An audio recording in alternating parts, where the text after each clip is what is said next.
Está comenzando. Todos los asistentes están en modo de solo escucha. Buenas noches. Les habla Marta Chavarría, directora de Ecodecisión, y les damos la bienvenida a este segundo foro virtual de la serie sobre infraestructura natural, Mujeres en la gestión de agua. El día de hoy nos acompañan Jessica Huertas, especialista en género y poblaciones vulnerables de la Dirección de Cambio Climático y de Certificación del Ministerio del Ambiente de Perú. También nos acompaña Sonia Viladón, comunicadora de la Gerencia de Usuarios de SUNAS, y tenemos hoy un gran orgullo de poder abrir esta discusión sobre el tema de género en la gestión del agua.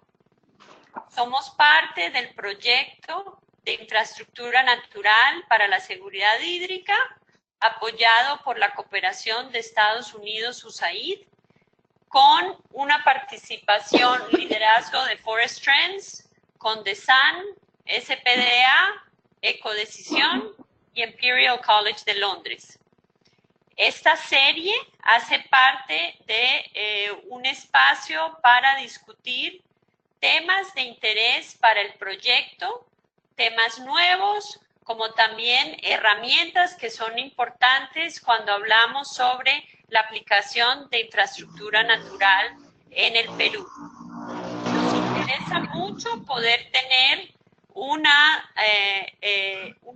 conversación continua de diferentes temas que ayuden a todos los participantes a poder apoyar, digamos, la inversión en infraestructura natural en el país desde sus diferentes espacios. Agradecemos la presencia de todos los que están participando en esta noche y les reiteramos nuestro interés de que nos sigan acompañando y nos sigan haciendo propuestas de posibles temas para abordar en esta serie de seminarios virtuales. Sin más, vamos a comenzar con Jessica Huertas, que nos va a dar una exposición por unos 15 minutos. Posterior tendremos una segunda y finalmente abriremos para preguntas. Entonces no duden en poder exponer sus preguntas en el chat o eventualmente vamos a estar abriendo, digamos, nos hacen una seña con su símbolo de mano abierta y así podemos ir procesando todas las preguntas. Sin más, Jessica, bienvenida. Gracias, buenas noches con todas y con todos. Gracias por el espacio para poder conversar un poco sobre cómo estamos trabajando desde el Perú el tema de género y cambio climático. En el día de hoy les voy a dar cuatro temas que nos parecen súper importantes. Primero queremos conversar por qué consideramos que hay una importancia de hablar de género y cambio climático y cómo esto motiva la creación del Plan Nacional de Acción de Género y Cambio Climático, que vamos a ver a grandes rasgos. Después nos vamos a dar un breve paneo sobre algunas acciones realizadas y por último, qué desafíos también tenemos. Primero, tomar en cuenta que el Perú es un país que es vulnerable ante el cambio climático. Tenemos una alta vulnerabilidad y eso se debe a diversas situaciones, nuestros ecosistemas, el espacio en el que estamos posicionados y también a la diversidad que tenemos de climas y de zonas geográficas. Entonces, hay algo interesante que si bien nuestro país cuenta con la mayor disponibilidad hídrica, igualito hay una asimetría en la gestión, el uso y también el acceso al recurso.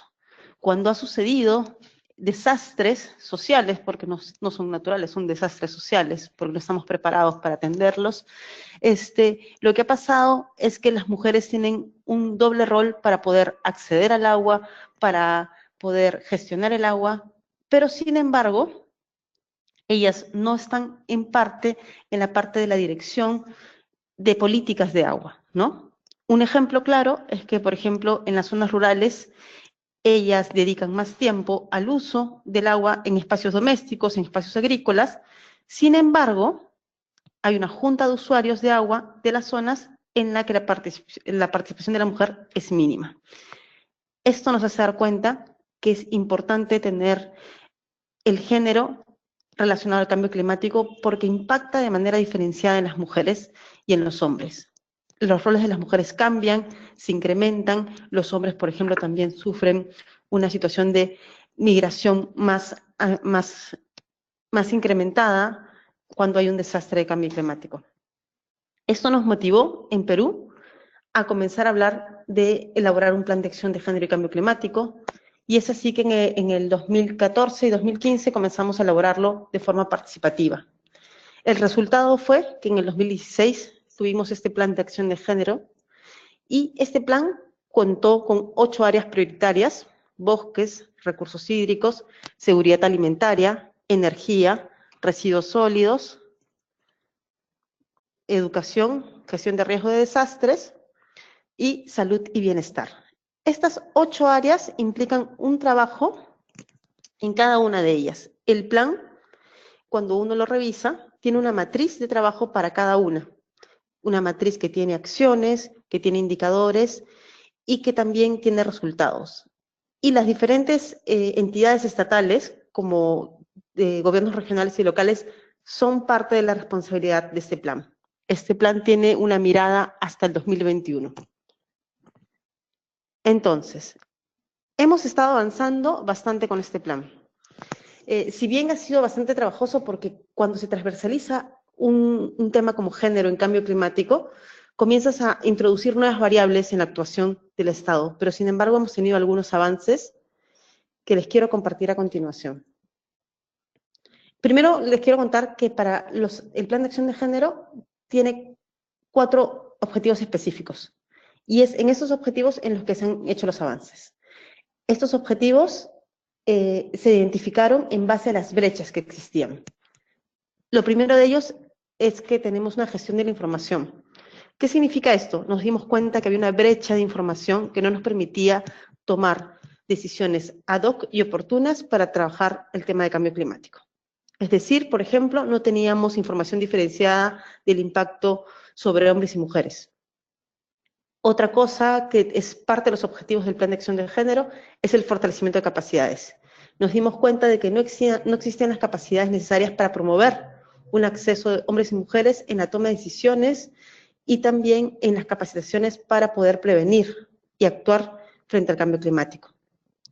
También nos dimos cuenta, y ese es el tercer objetivo, de las políticas e instrumentos de gestión, que muchas de ellas estaban creadas previamente a poder hacer este análisis y por lo tanto no incorporaban ni el enfoque de género y también no incorporaban el enfoque de cambio climático. Y por último, no teníamos medidas de adaptación y mitigación que incorporaran realmente el enfoque. Si bien lo podían decir narrativamente, les faltaba la aplicación de la incorporación. Entonces, con estos 4 objetivos comenzamos a ver cómo podemos avanzar en el plan de acción de género. Y es así que ahorita ya tenemos algunos avances, les he puesto algunos, tenemos un poco más de avances, pero nos parece importante que haya avances que dan la base a cómo vamos a comenzar a trabajar. Primero, se ha logrado que se generen lineamientos para promover la participación de la mujer en el proceso de certificación ambiental, y esto nos permite visibilizar la diferencia que existe entre hombres y mujeres para acceder a este espacio, que es un proceso de participación ciudadana, y que las mujeres accedían en menor medida.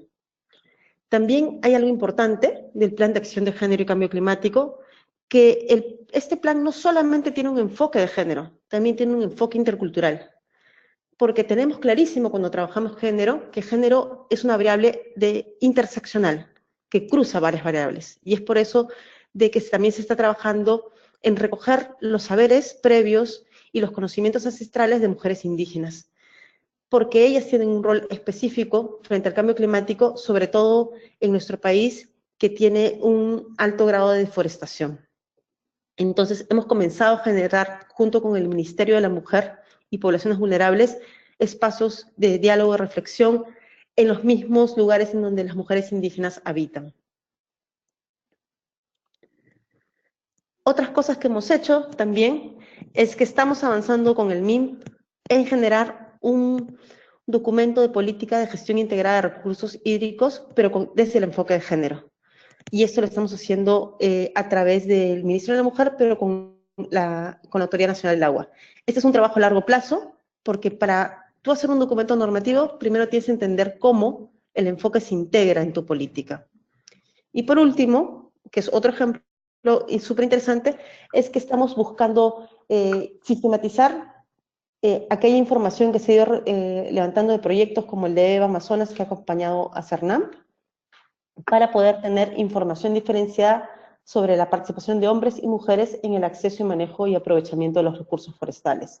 Como se dan cuenta, si cruzamos los objetivos que les mostré hace un ratito con estos avances, vamos a poder encontrar avances en gestión de información, avances en incorporación normativa y también en fortalecimiento de capacidades. Estos son los avances realizados específicamente dirigidos al Plan de Acción de Género. Pero nosotros en el país tenemos varias políticas que están caminando en paralelo, pero que tienen articulación transversal, sobre todo en los enfoques. Y uno de estos es las contribuciones nacionalmente determinadas, que son parte del compromiso que tenemos como país frente al Acuerdo de París. Entonces, ahorita Perú está en el proceso de elaboración de las NDCs, que son las siglas de contribuciones nacionalmente determinadas, y para eso tenemos identificadas áreas de mitigación y de adaptación. En mitigación estamos trabajando el área de energía, residuos, bosques, transportes, industria, agricultura, y en adaptación estamos trabajando agua, agricultura, pesca y acuicultura, bosques y salud. ¿Qué se está haciendo aquí en cada uno de ellos? Estamos trabajando medidas de adaptación y mitigación específicas que contribuyen a reducir, en el caso de mitigación, los gases de efecto invernadero. Nuestra meta como país es el 20%, y en el caso de adaptación, que ayuden a reducir los niveles de vulnerabilidad del país. Esto tiene íntima relación con el Plan de Acción de Género, y en esta filmina les muestro la relación que existe. Si ustedes se dan cuenta, en la parte de abajo, en la parte verde, están las áreas prioritarias que les conté del Plan de Acción de Género que tenemos. En la parte de arriba están las áreas prioritarias que tenemos en la adaptación de las NDCs. Y en la parte del medio tenemos las áreas prioritarias de mitigación. Podemos ver que hay una alineación claramente definida. Y entonces, lo que estamos buscando desde el Ministerio del Ambiente, en conjunto con los otros sectores, es que las medidas que se están trabajando en las NDCs alimenten a lo planteado en el Plan de Acción de Género y Cambio Climático. Sabemos que no van a poder ser tal cual el Plan de Acción de Género y Cambio Climático, porque el plan, por ejemplo, te dice Diagnóstico Nacional de Acceso a Recursos Hídricos, y el Diagnóstico Nacional es muy costoso. Pero, sin embargo, una medida para un lugar como Piura, por ejemplo, podría aportar en la metodología y en un primer avance de información desagregada. Y ese es un trabajo bastante minucioso, bastante de tejer, que estamos haciendo en el Ministerio. En ese sentido, tenemos una estrategia de trabajo propuesta que estamos haciendo con el Ministerio de la Mujer. Primero, tenemos capacitaciones, porque tenemos claridad que los funcionarios y funcionarios tienen que conocer el enfoque de género, no solamente el mainstream, o sea, la parte teórica, sino también la parte práctica de cómo hacerlo realidad. Y para eso, para hacerlo realidad, estamos asistiendo a las reuniones técnicas que se tienen en mitigación y adaptación, y es súper interesante porque tienes a ingenieros hablando de medidas y tienes a las personas que somos especialistas en género poniéndole a esas medidas el enfoque de persona, ¿no? Y estamos haciendo la revisión de las medidas. La revisión de las medidas es un documento que se llama programación tentativa, que tiene todo el detalle de la medida, cómo sigue la medida, cuál es la población objetivo, cuáles son los cobeneficios, cuál es el porcentaje que se tiene estimado en el que va a aportar a la reducción de los gases de efecto invernadero, y así tiene varios detalles. Entonces estamos revisando las medidas con el Ministerio de la Mujer, medida tras medida, son bastantes en en mitigación son 60 y en adaptación son cerca de 80 y tantas. Entonces, para poder asegurar que la transversalización de género esté. Y esto lo tenemos más o menos como lo ven en este gráfico. Ahorita estamos en la programación tentativa, que está a su izquierda en azul, y ahorita estamos haciendo una introducción narrativa de los enfoques en las matrices que existen según corresponda. No todas las medidas tienen la posibilidad de transversalizar el enfoque. Les pongo un ejemplo, hay una medida que habla de calderas, y esa medida no hay forma, por lo menos hasta ahora, de transversalizarlo. Pero hay otras que sí. Por ejemplo, hay una medida que prevé el fortalecimiento de los pescadores y pescadoras artesanales. Ahí podemos trabajar tranquilamente el enfoque de género. Y hemos identificado con el Ministerio de la Mujer que se pueden transversalizar, sobre todo en gestión de la formación y fortalecimiento de capacidades.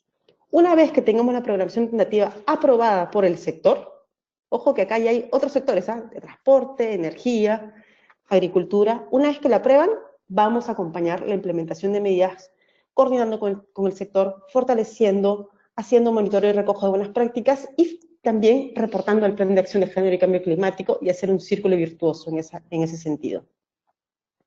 Entonces, ahondando en lo que estamos avanzando, he puesto algunos ejemplos.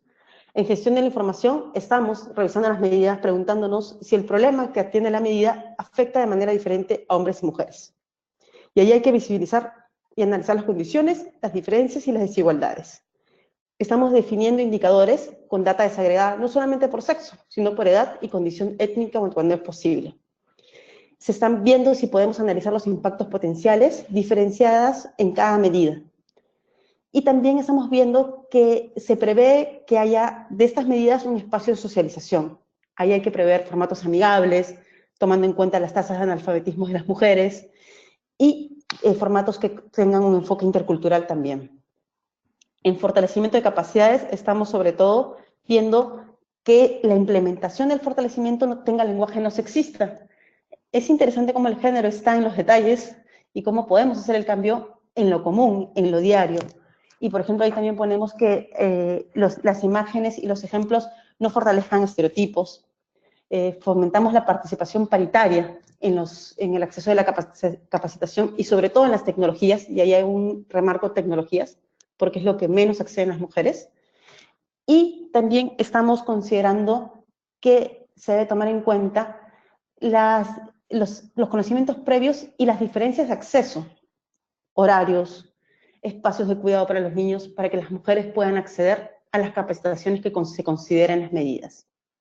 Pero aún así tenemos muchos desafíos y se los comparto para cerrar. Primero, tenemos que pasar de esta reflexión inicial que tenemos a una reflexión en la acción. Ahorita estamos haciendo todo un diseño de cómo debe ser, pero va a llegar un momento en que esto hay que verlo en la realidad y monitorearlo, y eso es un reto. Monitorear en cómo se transversaliza el género en las medidas es un reto. Después, otro desafío que tenemos es que tenemos que lograr que los sectores se apropien del enfoque y vean en ellos, en el enfoque, en aplicar el enfoque de género, el enfoque intercultural, una oportunidad para que su medida sea sostenible en el tiempo y más eficiente. También tenemos un reto que es que el enfoque de género está muy metido en adaptación y no en mitigación. Entonces tenemos que lograr ese equilibrio, porque normalmente las personas dicen el enfoque de género está en adaptación y no lo observan que en mitigación también lo podemos evaluar y lo podemos tener transversalizado. También hay que lograr reflexionar si estos indicadores a las medidas de las NDCs pueden relacionarse en algún momento al cierre de brechas de género. Eso es algo que todavía no hemos logrado porque implica también una evaluación y un monitoreo de los indicadores que probablemente esté más ligado al género, a las brechas existentes, que a la reducción de la vulnerabilidad, que es lo que está trabajando Cambio Climático. Y por último, y este es el desafío general de todas las que venimos trabajando género, es que tenemos que trascender a la idea de que género es igual a mujer. Es algo que siempre repito cuando conversamos sobre género en la oficina, y en Cambio Climático tenemos como que 3 cosas que trascender. Hay que lograr que las personas entiendan que medio ambiente no es igual a cambio climático. Hay que lograr que las personas entiendan que género no es igual a mujer, porque también tenemos que trabajar el enfoque de género con varones en cambio climático. Y por último, tenemos que lograr que se entienda que el enfoque intercultural no es igual a pueblos indígenas. Son retos que tenemos para poder hacer que estos enfoques realmente estén apropiados. Yo me quedo por ahí y les agradezco por escucharme. Muchas gracias, Jessica. Creo que nos has dado una buena introducción de qué busca el ministerio y un poco cómo el Plan de Género y Cambio Climático aborda la temática. Ahora tenemos la oportunidad de escuchar a Sonia Vidalón de SUNAS para que nos cuente cómo ven el tema desde el regulador de agua potable. Bienvenida, Sonia. Hola, buenas noches a todos y a todas. ¿Está compartido ya ¿me puedes ayudar con eso, Tamara? Sí, Sonia, ya estás compartida. Por favor, hazle Ok. clic. Gracias. ¿Dónde? No veo. Ok. Bueno, la SUNAS, en realidad el tema de este género está recién empezando a trabajar, digamos que escuchando lo que ha dicho el MINAM, nosotros estamos un poco más atrás, ¿no? Del tema, recién empezando. Entonces, por eso es que la presentación que estoy haciendo son los desafíos que tendría la SUNAS, ¿no? Voy a empezar un poco, les cuento el contenido, hablando de la SUNAS de manera breve, de qué es como institución, ¿no? Luego hablarles del contexto general de la mujer en saneamiento, principalmente basado en lo que es la ODS 6. Una línea base que hemos hecho para la mirada de la institución y finalmente los desafíos que la SUNAS tiene en este tema, ¿no? Bien, en principio la Superintendencia Nacional de Servicios de Saneamiento... Perdona, Sonia, Sí, una pequeña notita. No, creo que estamos viendo tu pantalla. Si por favor te podrías asegurar que puedes compartirla. A ver, ¿cómo la comparto? O si quieres, yo le corro aquí. Sí, o sea, si puedes cogerla, por favor, porque yo no pensé que ya estaba compartida, perdón. Ah, ya, perfecto. Entonces, adelante, yo abro aquí la presentación y te voy pasando según tú me vas indicando. Ok. ¿Ya estamos? No sé. Sigue tu... ¿Hola? Hola, ¿me Estamos escuchas? escuchando. Yo por ¿Sí lo me menos escuchas? procede, Sonia. Ok. Les hablaba de que la Superintendencia Nacional de Saneamiento es un organismo regulador del tema de agua y saneamiento. En el 2016 hubo un cambio dentro del marco normativo de la prestación de los servicios de saneamiento, donde se asignan nuevas funciones y competencias a la SUNAS, ¿no? La SUNAS hasta el 2016, digamos, regulaba las 50 EPS que tenía y a partir del decreto, digamos, a zonas rurales y pequeñas ciudades. Entonces, como órgano regulador, la función que tiene, el objetivo que tiene es garantizar que los usuarios de la prestación de los servicios de saneamiento en el ámbito urbano y rural se den condiciones de calidad y que contribuya esto a la salud de la población. Entonces, las nuevas funciones, aparte de la regulación tarifaria que está relacionado con el establecimiento de tarifas en base a los planes maestros optimizados que hacen las EPS, está también la supervisión y fiscalización que se hace en las EPS, pero ahora lo que se está haciendo es un monitoreo y levantamiento de información de los prestadores en pequeñas ciudades, y bueno, también determinar el área de prestación, que bueno, es un tema mucho más específico que ahora no voy a explicar mucho. Bien, respecto al contexto general, en el ODS 6, las metas que se tienen 6.1, 6.2 están directamente relacionados al derecho al agua potable como un derecho humano, ¿no? Entonces, esto contribuye no solamente a este objetivo de desarrollo, sino también a los otros objetivos, porque como también lo mencionó Laura, este tema digamos, si se resuelven estos temas a nivel general con el tema de saneamiento, también se contribuye en varios aspectos de lucha contra la pobreza, ¿no? Entonces, por eso que es importante este tema. El agua y saneamiento son esenciales para la salud y bienestar de las personas también, y bueno, según lo que he podido revisar en FAO, como también lo ha dicho la representante del MINAM, la mujer es quien conoce, utiliza, administra el agua, ¿no? Entonces este tema se relaciona incluso también a que las niñas muchas veces no van a los colegios porque, digamos, toman bastante su tiempo para traer agua, sobre todo en las zonas rurales, ¿no? Las mujeres están bastante relacionadas con el tema cuando hay escasez de agua, no son las que reclaman por este tema, y porque son las más afectadas visto desde el punto de vista de que son las responsables o se sienten responsables del cuidado de la familia, ¿no? Entonces por eso el tema del agua afecta de manera más directa quizás a la mujer, ¿no? La siguiente.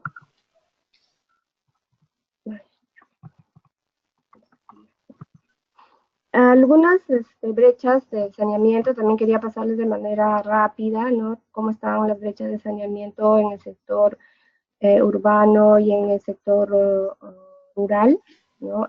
Hasta el 2016, el ámbito urbano, el 95% de la población cuenta con agua, mientras que en el ámbito rural todavía la brecha es un poco más grande, ¿no? El 70% cuenta con este servicio. En estas brechas no se visibiliza la información respecto a diferenciada por género, ¿no? Que sería interesante también empezar a tomarlo. La siguiente, en las brechas de servicio de saneamiento en calidad también, en la población urbana, el 52% de la población cuenta con agua segura, ¿no? El 14% no tiene agua inadecuada, con dosificación de cloro, y el 30.8% consume agua sin cloro. En el ámbito rural esto es mucho más, sensible, porque es solamente el 2.2% de la población es abastecida con agua segura, y bueno, el 94% consume agua sin cloro. Entonces toda esta situación afecta directamente a la salud de la población, ¿no? En las zonas rurales principalmente. Entonces, el tema de saneamiento es un tema que como política se debe considerar porque, digamos, está afectando los otros indicadores también que se tienen.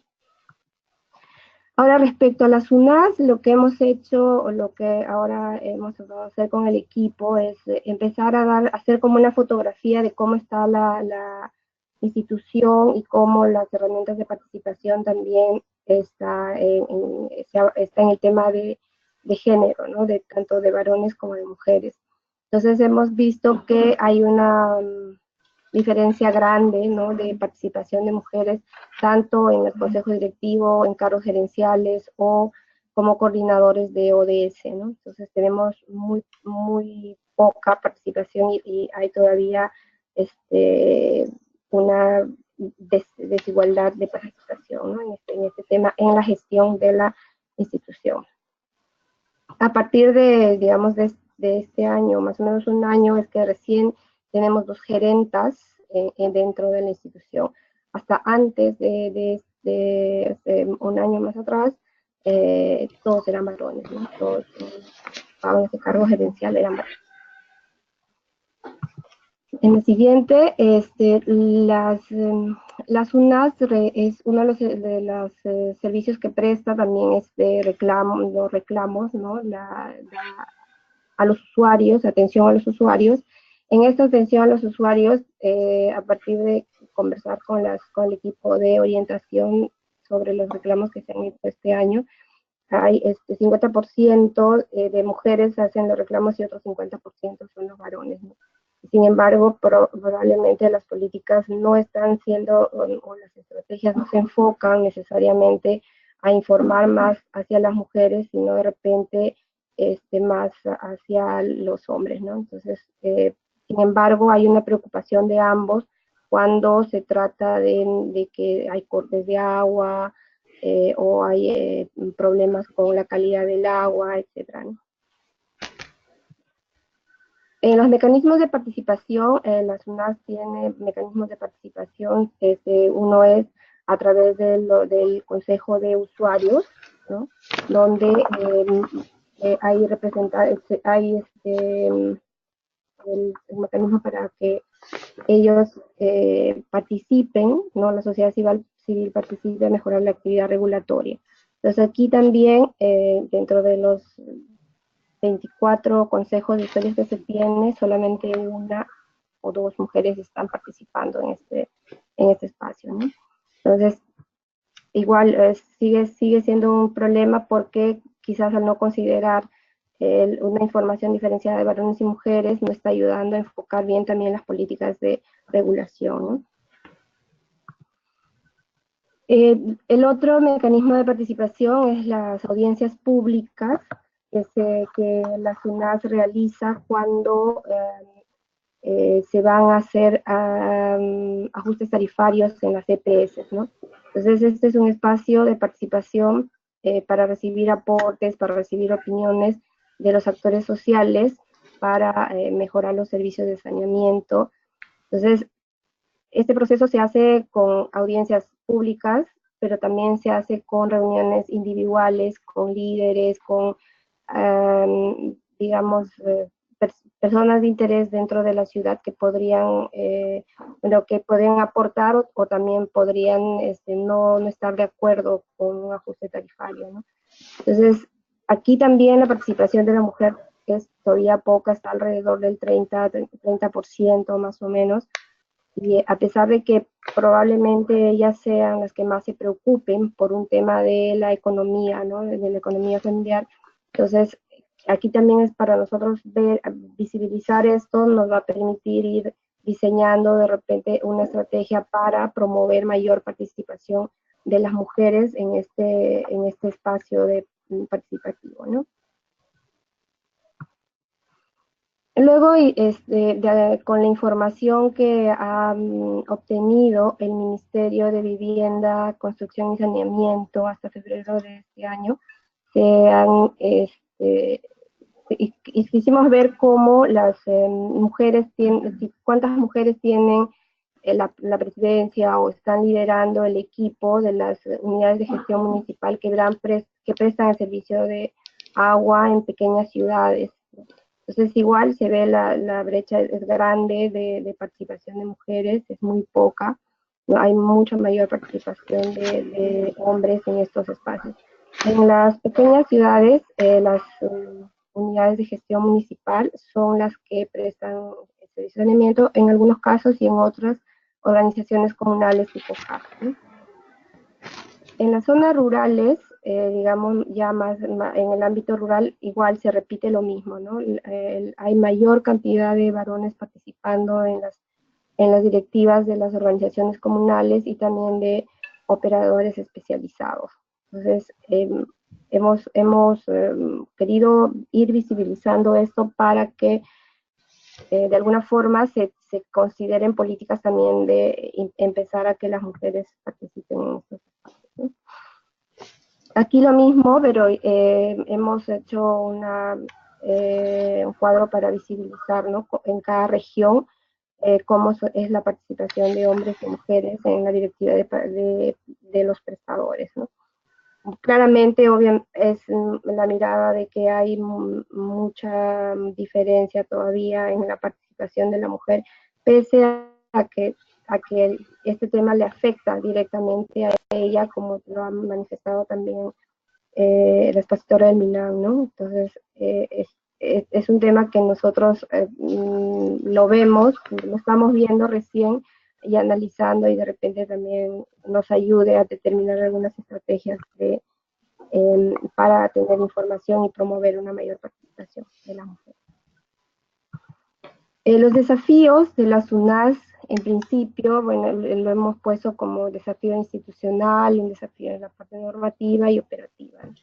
El institucional, creo que la transversalización de género debe convertirse en una política, ¿no? Para optimizar ese logro que es garantizar a los usuarias, que tendría que ser así el objetivo de la prestación de los servicios de saneamiento en el ámbito rural. La SUNAS está en proceso de modificación de su ROF a partir de estas nuevas funciones que tiene, entonces va a ser interesante que dentro de ese nuevo ROF se empiece a transversalizar el tema de género, ¿no? Las UNAS tienen una comisión de género y vamos a tratar de activarlo para que a partir de este equipo que se forme, empezamos a hacer propuestas justamente en esos sistemas de participación ciudadana que existen, en el tema de las campañas que se puedan realizar, en el tema de los reclamos. Entonces toda la data que se genere se empiece a hacer de manera diferenciada de varones y mujeres, ¿no? Entonces, eso por un lado es lo que hemos visto que es un desafío que tenemos que empezar a trabajar. En la parte normativa, igual, la parte normativa debemos ir incorporando el enfoque de género también, porque se van a generar normativas para el trabajo en las zonas rurales, ¿no? Donde las brechas son todavía más grandes. Entonces, vamos a tratar de que estas nuevas normativas tengan el enfoque de género y también quizás revisar las normativas que existen para ir incorporando el enfoque de género. Conversábamos con el equipo que veíamos que la directiva de mecanismos de retribución por servicios ecosistémicos que se tiene, se haga una revisión para ir incorporando también el enfoque de género, diferenciando el levantamiento de información que se realice de varones y mujeres, les afecta de manera diferente. Y ya en la parte operativa, actualmente se están haciendo monitoreos en las zonas rurales con los prestadores. Entonces, vamos a revisar, estamos revisando, de hecho, las fichas de información para que se empiece a recoger información diferenciada por género, ¿no? Entonces, lo que va a permitirnos mejorar la regulación en los prestadores y también definir estrategias de comunicación, porque eso es importante, porque muchas veces las estrategias de comunicación probablemente están más enfocadas hacia los grupos u organizaciones que están dirigidas por varones y no necesariamente a las mujeres. Entonces hay que hacer un mayor esfuerzo de que haya una participación de las organizaciones de mujeres en esos espacios de participación que se tienen, ¿no? Hacer un análisis diferenciado por varones y mujeres, de manera que ambos se beneficien tomando en cuenta sus preocupaciones, ¿no? ¿Qué le preocupa a la mujer y al varón, ¿no?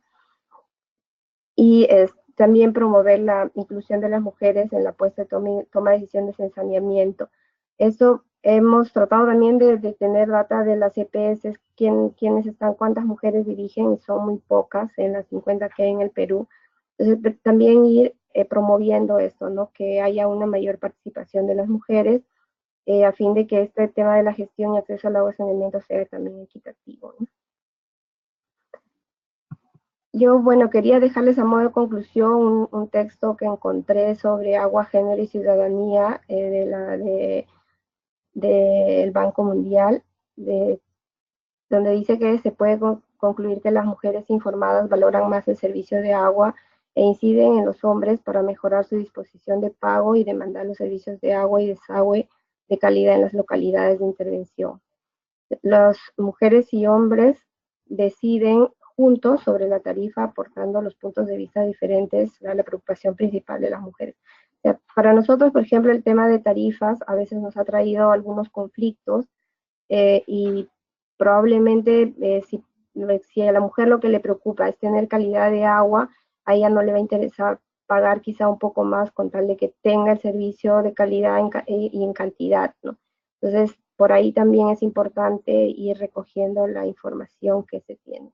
Entonces, nosotros como institución todavía tenemos bastantes retos en este tema, bastante por trabajar, y bueno, era eso lo que queríamos compartir de lo que tenemos como información. Gracias. Muchas gracias, Sonia.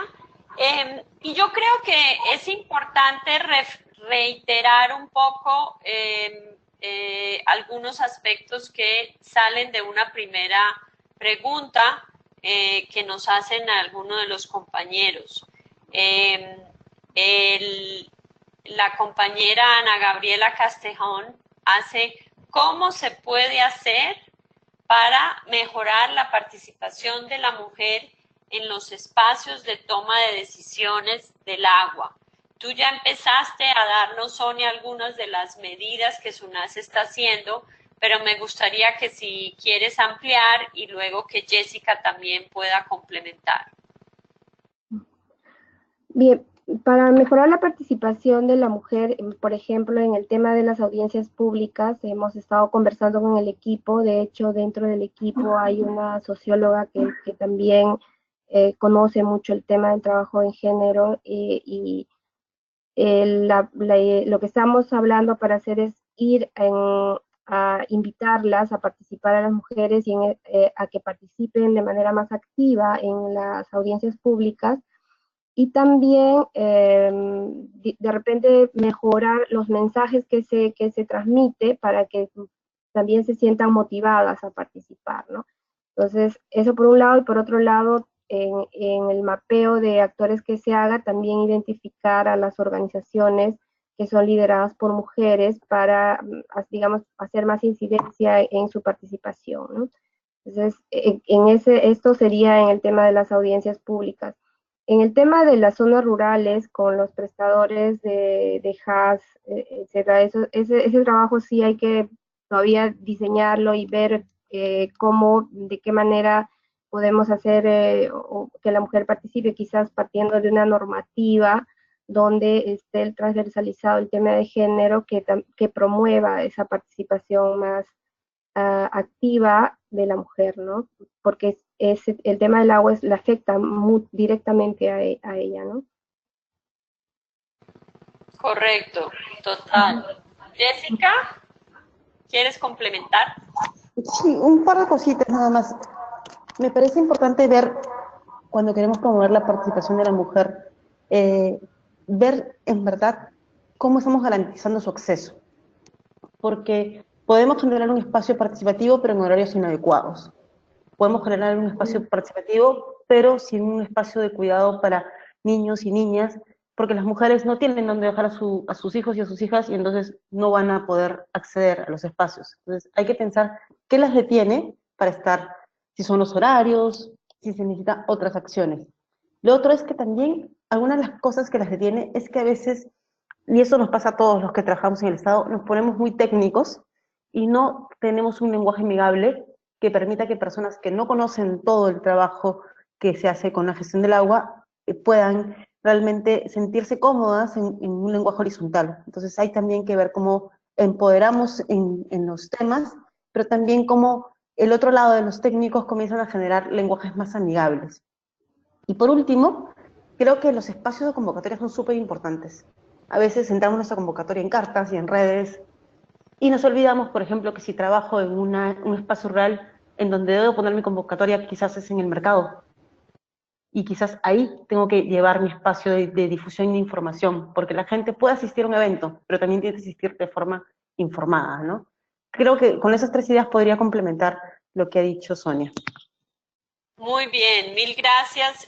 Y precisamente, Jessica, José Óscar Guzmán nos hace este comentario y esta pregunta que podríamos tal vez reforzar más, pero un poco con lo que tú estás diciendo.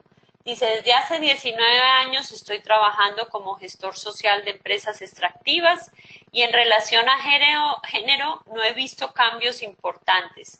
Los hombres siguen tomando casi todas las decisiones y las mujeres siempre relegadas. En concreto, ¿qué podemos hacer para la apropiación del enfoque de género desde las comunidades? Un poquito para reforzar ese mensaje. Una cosa es el sector de agua. ¿Qué tal para el lado de las comunidades? ¿Qué opinan ustedes dos? Sonia y luego Jessica para complementar.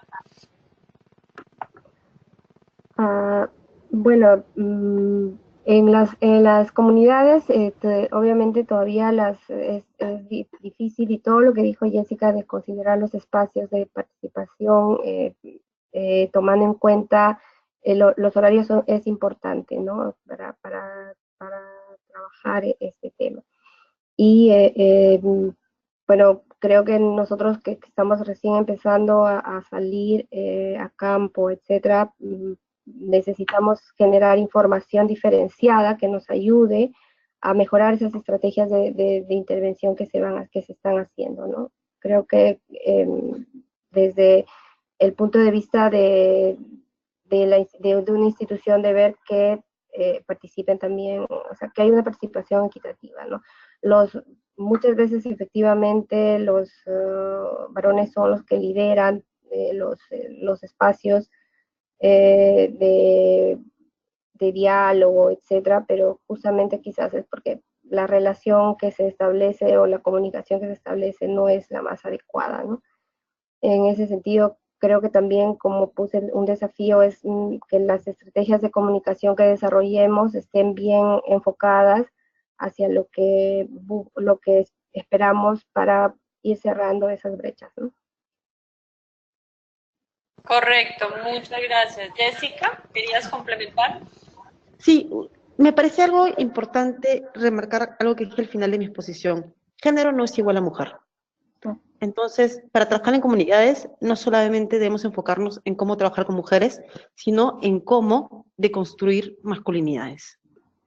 Porque los hombres no van a permitir que las mujeres tomen espacios porque ellos sienten que están perdiendo un espacio. No valoran el trabajo que se puede realizar en conjunto. Y ahí una estrategia interesante que justo hoy en la mañana estaba escuchando es que hay comunidades que están deconstruyéndose y que han generado otra valoración a la participación de la mujer. Por ejemplo, en Perú, la comunidad de los chipivos nos estaban explicando cómo ellos valoran los aportes de las mujeres y cómo sienten que las mujeres los representan en diferentes espacios. Entonces, hay una posibilidad de hacer un intercambio de saberes entre comunidades, porque ahí a veces cometemos el error de intentar trabajar los técnicos con las comunidades para hacer cambios, cuando en verdad podemos hacer que entre pares el aprendizaje sea mucho más rico y con ejemplos. Entonces, esa puede ser una buena estrategia en este caso. Correcto, muchas gracias. Y aquí tenemos precisamente de varias personas comentarios en ese tema, ¿no? De cómo tomando en cuenta, nos dice Silvana Bort, de que tomando en cuenta que las estrategias para la adecuada gestión del agua es el rescate de conocimiento en las mismas comunidades, me preguntaba si nos pueden compartir algunos ejemplos en ese sentido, ¿no? Y Diana Lucía Casbajal también nos dice que cómo se está trabajando el tema de interculturalidad. No sé, Jessica, si quieres comentar más precisamente, ya que eres especialista con esos dos sombreros. A ver, primero que estamos trabajando con nosotros, sobre todo con pueblos indígenas, el tema de manejo comunitario forestal sostenible, y eso nos permite ver que ellos mismos han incorporado el enfoque de género en sus acciones. Todavía les falta de construir mucho, pero estamos haciendo un acompañamiento con ellos para poder trabajar en conjunto. Me parece interesante tomar en cuenta esto que dije hace un ratito, que hay que promover que las comunidades aprendan entre sí y no tanto enseñarle a las comunidades, porque aprenden mucho más rápido entre sí. Número uno. Número dos, antes de ingresar a un espacio a transversalizar el enfoque de género, hay que tener clarísimo cómo el enfoque de género va a ser un cambio en la comunidad, pero para todos. O sea, a veces siempre decimos, ya hay que empoderar a las mujeres porque va a cambiar el rol de la mujer, y al final simplemente le subimos más roles. O sea, la mujer termina encargándose de la casa, siendo la lideresa comunal y siendo parte del comité de labores del vaso de leche, por ejemplo. Y tiene más de los roles gracias al empoderamiento que le hicimos. Entonces sí es importante no solamente trabajar con el hombre, sino también con la mujer, pero también con la comunidad. En sí, en cómo está autorregulada, cómo está funcionando, y cómo podemos, a través de los juegos en la primera infancia, comenzar a jugar en cambiar los roles de género. Hay que tomar en cuenta que el enfoque de género sí tiene una mirada interseccional. Yo no puedo hacer un cambio en una sola parte de una generación sin afectar a la otra. Entonces tengo que pensar que si trabajo en una comunidad, mis mensajes tienen que ir para todos los lados, porque voy a afectar a toda la comunidad. Y a veces cometemos el error de solamente mirar a los destinatarios de nuestras acciones, ¿no? Eso por un lado. Y en el tema de interculturalidad, es súper importante comenzar para trabajar en interculturalidad, primero en reconocer qué culturas existen en el espacio que estás trabajando. Primero reconozco, segundo valoro, tercero difundo. Son 3 acciones clave para comenzar a trabajar el tema de interculturalidad. Y es importante tomar en cuenta que la interculturalidad está, por lo menos en nuestro país, en Perú, en todos lados. O sea, no solamente está en los espacios amazónicos o en los espacios andinos, sino que tenemos que tener un enfoque intercultural también en los espacios de ciudades, porque en las ciudades estamos todas las culturas mezcladas, culturas ancestrales, culturas recientes y culturas que se van armando, porque lo cultural es un proceso más que una definición permanente y vamos cambiando, y eso tenemos que estar atentos. Hay algo interesante con el tema de interculturalidad que sí me gustaría remarcar, y es que estos enfoques intercultural y el género se notan en lo cotidiano, y ahí hay que hacer los cambios, en la forma en la que hablamos. Por eso es que se promociona el lenguaje inclusivo, para visibilizarnos y visibilizar a todas las personas que existen. Y también en las imágenes. Siempre que se habla de lenguaje inclusivo, todo el mundo dice, ah, ya, pongo la A y la O y listo. ¿No? Y en las imágenes de cómo socializo información, puedo tener los dos enfoques. No todas las personas tienen el pelo, por ejemplo, lacio. Entonces, todos mis medios de comunicación no van a tener todas las personas lacias, ¿no? Tomar en cuenta los detalles, que son los detalles los que nos acercan. Correcto. Sonia, no sé si quieres hacer algún comentario sobre el tema de interculturalidad. Sí, efectivamente, como dice Jessica, hay que hacer, hay que conocer la cultura, ¿no? Y dentro de lo que se está trabajando en las UNAS también es un tema que se conversa con el equipo, porque también hay que capacitar a las personas que están haciendo el levantamiento de información en estos dos temas, ¿no? Diciéndoles que el tema de género justamente no es solamente el trabajo de mujer, sino que es de ambos, ¿no? Y se están haciendo, nosotros no estamos haciendo una intervención todavía en zonas, un trabajo en zonas donde hay comunidades indígenas en la selva, pero el tema intercultural está siempre transversal a lo que se está trabajando y se está levantando la información. De hecho, eso es un punto del trabajo que se hace, ¿no?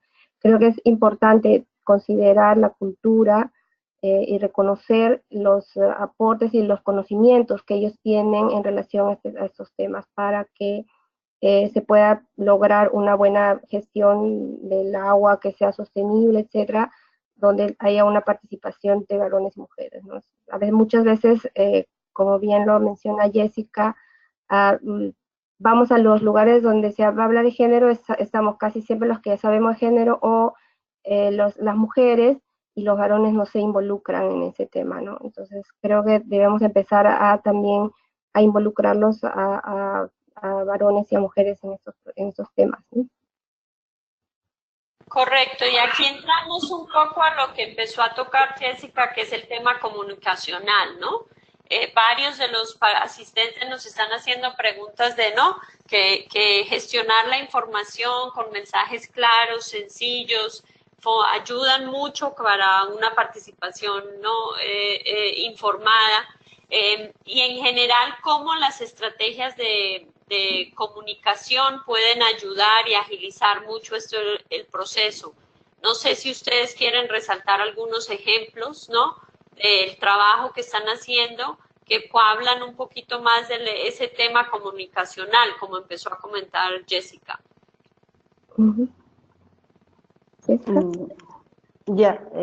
Yo pongo algunos ejemplos de lo que estamos haciendo en el MINAM.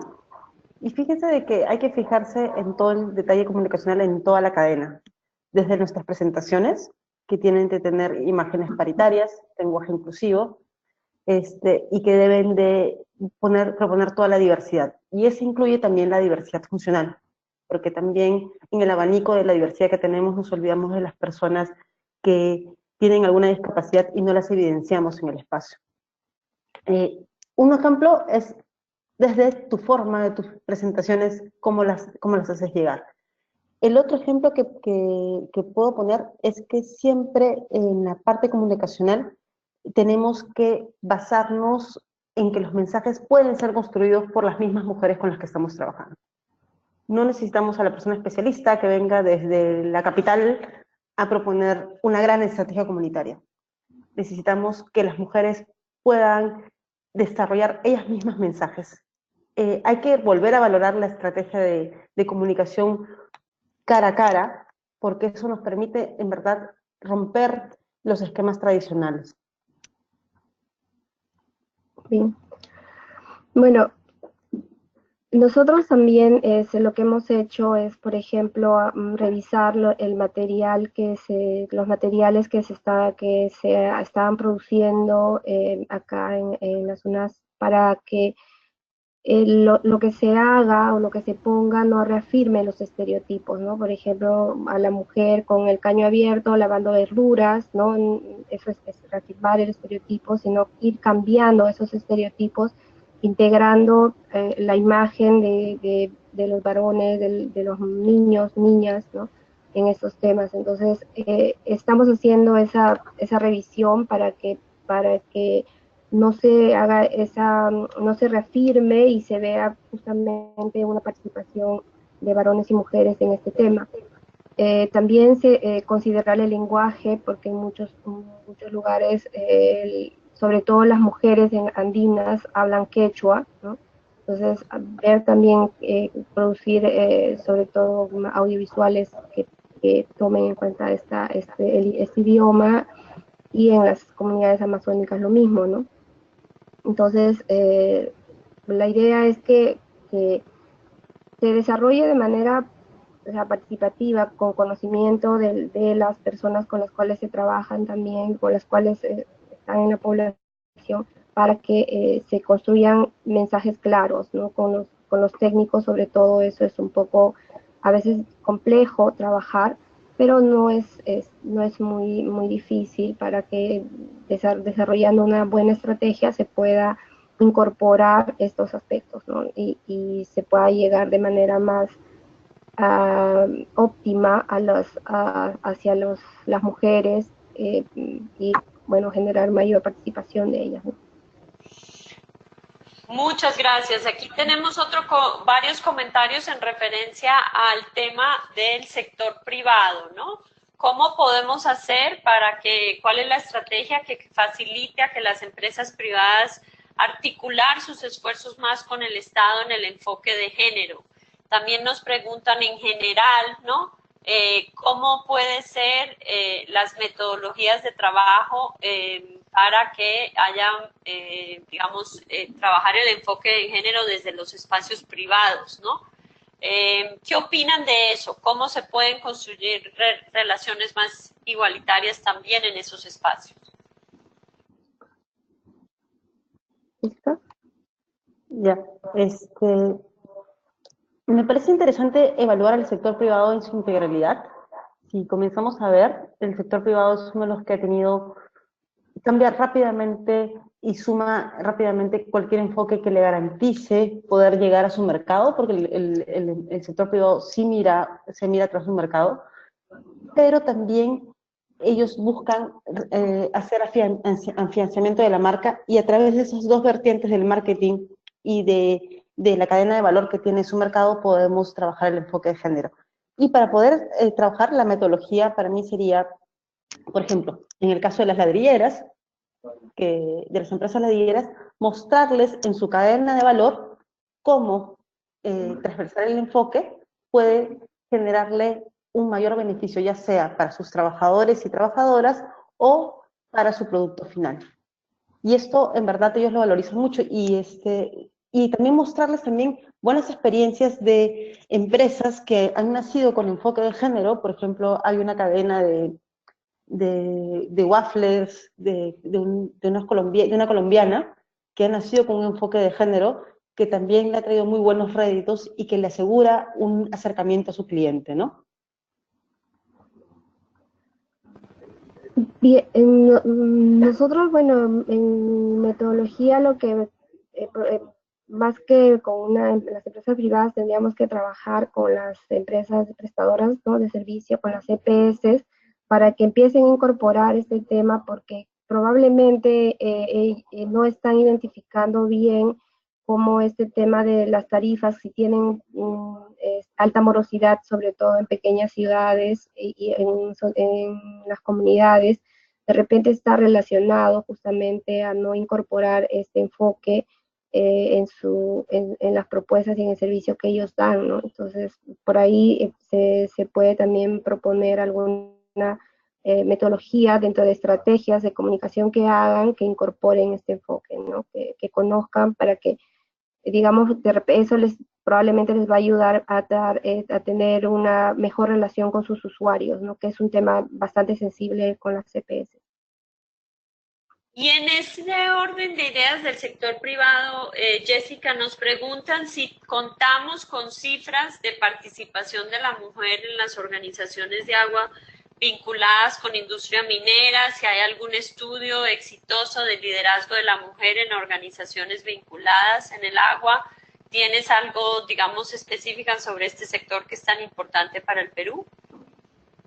No, no tenemos cifras actualmente. Sí hemos hablado con la Sociedad de Minería y Petróleo para poder ver cómo podemos tenerlas, pero ahorita no tendríamos cifras a la mano, ¿no? Perfecto. En ese, digamos, siguiendo sobre las diferentes temáticas, también contamos con algunas preguntas sobre el tema de capacitación como tal, ¿no? Que sabiendo que en muchos casos hay varios comentarios de que no, las mujeres en sí en el sector rural ya tienen una carga fuerte en sus horarios. Pedir que participen puede ser también otra carga adicional. Sin embargo, si se cuentan con capacitaciones, con crear mayores capacidades, pues esos son beneficios interesantes. ¿Cuáles son como las necesidades en los temas de capacitación que ustedes han observado para poder mejorar las posiciones de liderazgo en el sector de agua? ¿Jessica? Bueno, Sonia, sigue Jessica, sigue Jessica, no te preocupes, yo espero. Me parece interesante que a veces nos centramos mucho en generar conocimientos, ¿no? Que hacemos capacitaciones para fortalecer conocimientos, pero no para fortalecer habilidades blandas. Quizás porque esto no es muy evidenciable en nuestros proyectos, en nuestros indicadores. Pero una persona sin habilidades blandas no va a poder, poder desenvolverse. Otra cosa que es súper interesante es que a veces no nos damos cuenta que podemos empoderar a una persona, pero si el contexto en el que vive es violento, la persona al final en el espacio público no va a hablar. Entonces, sí, cuando estamos trabajando con las personas, hay que tomar en cuenta que estamos trabajando con un ser complejo. Y bueno, y la teoría la teoría te lo dice claramente, ¿no? Las personas somos complejas, tenemos muchas ramas, y para poder influenciar en una y hacer un cambio, tienes que darte cuenta de todo el contexto. Entonces, si trabajamos con mujeres y hay un contexto de violencia, vamos a tener que ver cómo atendemos ese contexto para poder empoderarlas y que realmente participen. Y acláranos ahí, Jessica, perdóname, cuando hablas de habilidades blandas, ¿a qué te refieres? Para que quede claro. En las habilidades blandas estamos referidas a cómo nos relacionamos, ¿no? Si, por ejemplo, a la hora de hablar en público, soy empática, si tengo la capacidad de hablar con mensajes clave o me enredo y al final no termino de decir las cosas, en cómo armo mi discurso, en algunas cosas, pero también en cómo me relaciono con las personas, porque para hablar en público no significa solamente que tienes la opción de hablar, sino en cómo me relaciono con el espacio antes y después, ¿no? Los temas de seguridad al hablar, los temas de sentir que la otra persona te conoce, porque esta era vida blanda, yo me tengo que relacionar previamente para pedir la palabra y que me reconozcan a la hora de que me la dan también. Correcto. Sonia, ¿quieres complementar? Sí, en principio aquí lo que se está proponiendo en las UNAS es capacitar al equipo, a los equipos de trabajo, principalmente a aquellos que están saliendo hacia las ciudades, para que, digamos, tengan ese conocimiento y tengan una mirada diferente al momento de recoger información, al momento de relacionarse, al momento de ir identificando a qué grupos van a preguntar, ¿no? Entonces, porque muchas veces se tiene algunos prejuicios respecto a este tema que no necesariamente ayudan, pero si ellos conocen y tienen empiezan a desarrollar habilidades que les permitan recoger información diferenciada de varones y mujeres, ver un poco más allá de lo que de simplemente el prestador, también ayudaría a generar de repente formas del trabajo que se haría con los prestadores, ¿no? Y entonces, en principio, lo que estamos viendo es generar las capacidades internas, que este tema también se internalice dentro de la institución, para que a partir de eso también empecemos a trabajar hacia afuera, ¿no? Y aquí nos hacen la pregunta precisamente sobre las HAS, ¿no? ¿Cómo fortalecer esa participación de la mujer en las organizaciones comunales como son las HAS? Hay un comentario de una compañera en cuanto en muchas de las comunidades campesinas quienes realmente pasan más tiempo son las mujeres, las que se han empoderado de las directrices de las juntas de agua con roles que van desde miembros de las juntas, usuarias, operadoras del sistema, que son un excelente indicador de que el tema de género está siendo aceptado, especialmente, dice, de la experiencia en los Andes, en el sur del Ecuador, nos menciona alguien acá. ¿Cómo ves, no, Sonia, ese tema desde las HAS y de las juntas prestadoras, no? Y no sé si quiere complementar también Jessica. Sí, efectivamente, cuando hemos visto, hay una gran diferencia de la participación de las mujeres en realidad en las HAS, ¿no? Quizás cuando uno visita algunos lugares podría encontrar una participación de las mujeres y a veces participan, pero no necesariamente toman la palabra en los espacios que se trabajan, ¿no? Finalmente creo que lo que hay que ir desarrollando son las capacidades de los equipos que van también a trabajar con ellos para que ellos promuevan una mayor participación de las mujeres, ¿no? Que obviamente considerando todo lo que ya se ha dicho respecto a no darles más más carga laboral, más carga de trabajo, porque a veces están en la organización, pero las actividades que cumplen en sus casas son iguales hoy no han disminuido, ¿no? Entonces, el trabajo que se tiene que hacer también con los varones en este sentido es importante para que ellos se den cuenta de que con una participación de las mujeres se podría mejorar quizá la misma gestión de la organización y que el tema de que las mujeres también, digamos, tengan la oportunidad de desarrollarse, ¿no? Mejor, pero con algo equitativo. En realidad es un poco complejo hacer ese trabajo en las zonas rurales, pero se tiene que partir por, digamos, sensibilizar, no sé, generar mensajes que ayuden a que la propia organización comunal promueva esta participación de las mujeres, ¿no? Muy bien. Bueno, yo creo que ya siendo las 8 de la noche, no queremos abusar del tiempo de todos ustedes porque la meta es siempre hacerlo corto, pero con sustancia. Quería solo, para cerrar, de pronto si Jessica o Sonia quieren dar unas palabras finales y con eso vamos cerrando esta interesante charla.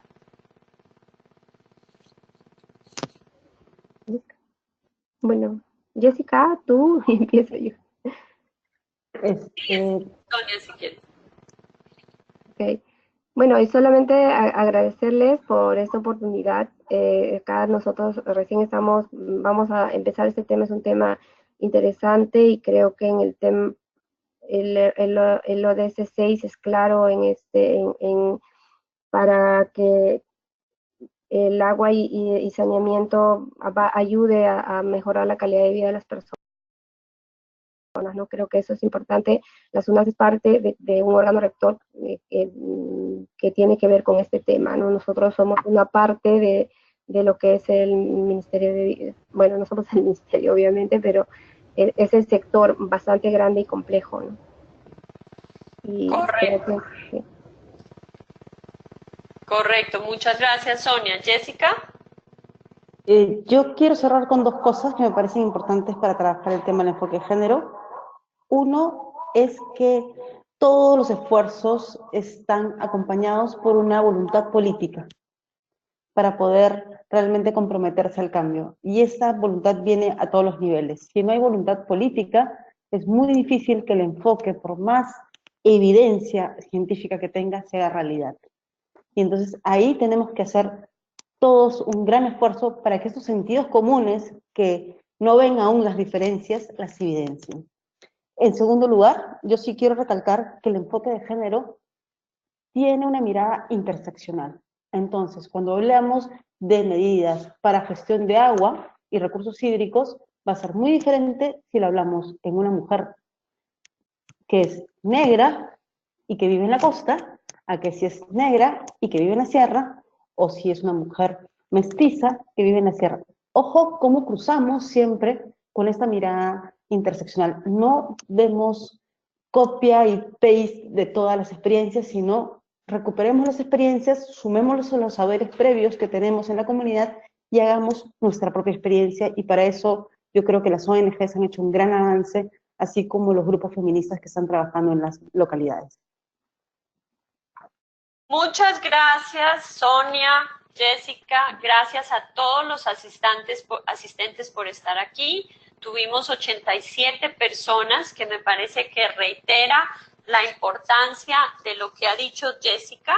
Reconozcamos el tema de género, valorémoslo y difundámoslo, ¿no? A eso buscamos y a eso, por eso tuvimos esta sesión el día de hoy.